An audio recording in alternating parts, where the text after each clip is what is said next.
जी, मैं क्या करती हूँ, जब मुझे झटपट से एक पिज़्ज़ा तैयार करना होता है ना, तो मैं थोड़े से पैन में ऑयल लेकर उसके अंदर एक मोटी सी डाल देती हूँ प्याज मोटा मोटा काट कर, टमाटर वो भी ऐसे मोटा मोटा काट के तो डालेंगे, ओरिगानो।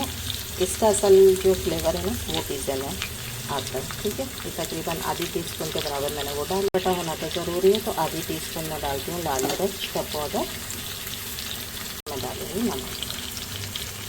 ठीक है, इसको मैं स्टीम पे रख दूँगी। अपने ही पानी में जो है ना सारी चीज़ें गल जाएंगी।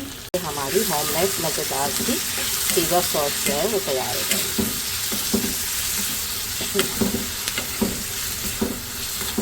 ओरिगानो की खुशबू आना शुरू हो गई है और इससे लगता है कि हमारी ज़बरदस्त सा पिज़्ज़ा जो है वो तैयार होने वाला है।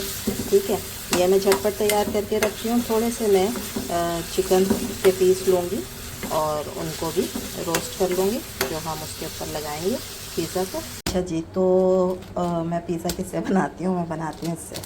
ठीक है, इसके लिए ना तो हमें डो बनाने की ज़रूरत है ना कुछ।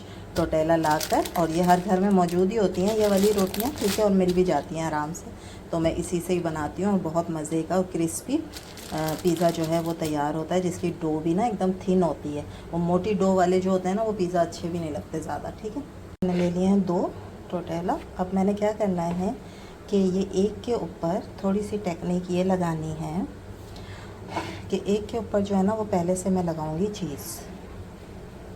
ठीक है, अच्छे तरीके से कोई सी भी चीज़ ले लें, चेडर चीज़ ले लें या जो भी आपके पास है।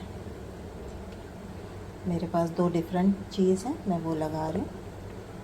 ठीक है, ये आपने अच्छे तरह चारों तरफ लगाने के बाद, इसका रीज़न क्या है कि जब मैं इसको रखूँगी ना तवे पर, सारी चीज़ें तैयार करने के बाद पिज़्ज़ा को, तो ये दूसरी डो जो है ना, जब चीज़ पिघलेगी तो ये उसके साथ चिपक जाएगी। ठीक है, इस तरह ये डबल होकर एक डो तैयार हो जाएगी और फिर ये जलेगी नहीं। ठीक है, क्योंकि ये हल्की रोटी होती है ना, इसको जब तवे पे रखेंगे ना, अगर खाली अकेली को रखेंगे तो फिर पिज़्ज़ा सही नहीं बनेगा, टूट जाएगा। ठीक है, तो इसलिए इसको मैं रखती हूँ डबल, और ये चीज़ जो है ना वो अच्छी तरह इसके ऊपर जो है जब मेल्ट होगी ना, तो ये वाली रोटी इसके साथ चिपक जाएगी। अब इसके ऊपर भी मैंने थोड़ी सी चीज़ डाली है। उसके बाद मैं इसके ऊपर जो टमाटर और प्याज की मैंने बनाई थी सॉस, वो हम डालेंगे, पूरे पे अच्छे तरीके से फैला देंगे। इससे ये जितना मज़ेदार और चटपटा बनेगा ना, इतना आपको बाहर का भी नहीं मिलेगा। ठीक है, इस वाली रेसिपी को ज़रूर ट्राई करिएगा, फिर आप आइंदा इसी तरह से पिज़्ज़ा बनाएंगे यही वाली सॉस बना के। इसमें प्याज का भी फ्लेवर आ जाएगा और टमाटर का भी खटास आ जाएगी, और जो हमने ओरिगानो डाला है उसकी वजह से खुशबू बहुत अच्छी आ जाएगी। इसको मैं अच्छी तरह फैला लेती हूँ पहले। मैंने इसको अच्छी तरह से चारों तरफ कर लिया, यानी कि किनारे पर भी आप इस सॉस को लगा लें, क्योंकि जब हम किनारे खाते हैं ना तो वो बहुत ही फीके होते हैं और फिर छोड़ दिए जाते हैं। इस पिज़्ज़े के नहीं छोड़ेंगे आप। अच्छा, फिर मैंने ये गाजर और शिमला मिर्च को लंबाई में काट लिया। ठीक है, इसको मैं इसके ऊपर बिछा दूँगी और अब इसके ऊपर डालेंगे चिकन। ये मैंने बोनलेस चिकन लेकर उसके छोटे छोटे क्यूब बना लिए थे, और उसमें लहसुन अदरक का थोड़ा सा पेस्ट और लाल मिर्च का पाउडर, थोड़ा सा ओरिगानो, थोड़ी सी हल्दी, ये डालकर मैंने इसको रोस्ट कर लिया था।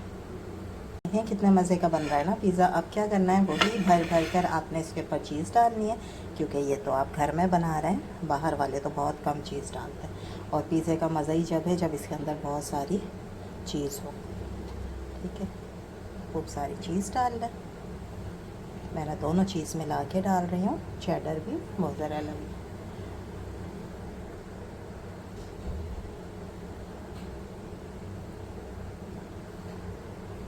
देखा आपने कितनी झटपट जो है आप घर में बना सकते हैं। अगर आपके पास, आपको डो बनाने की भी ज़रूरत नहीं है, टोटेला मौजूद है अगर, और वो रख लेनी चाहिए आपको फ्रिज में।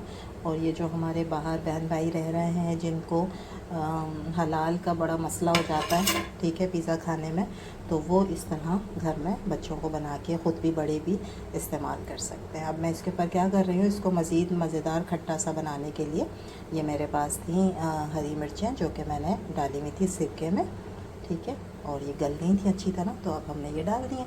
बस अब मैं इसको तवे पे शिफ्ट करूँगी। मैंने इसको तवे पे शिफ्ट कर दिया। ठीक है, अब आँच जो है ना बिल्कुल आपने दम वाली छोड़ देनी है और इसको हम ढक देंगे ताकि चीज़ जो है वो मेल्ट हो जाए और ये थोड़ी देर क्रिस्पी सा पक जाए। ठीक है, इस तरीके से इसको छोड़ देंगे। तवा मैंने हल्का सा ग्रीस किया था, बिल्कुल हल्का सा, और उसके ऊपर इसको रख दिया है। बस अब इसको स्टीम होने दें तकरीबन 6 से 7 मिनट। अब देख लेते हैं पिज़्ज़ा तैयार हो गया या नहीं।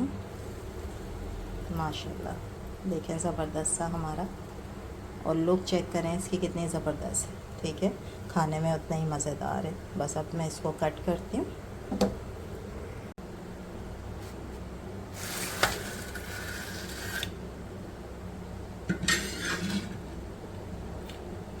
ये देखा आपने कितने आराम से ये प्लेट में निकल आया है। ठीक है,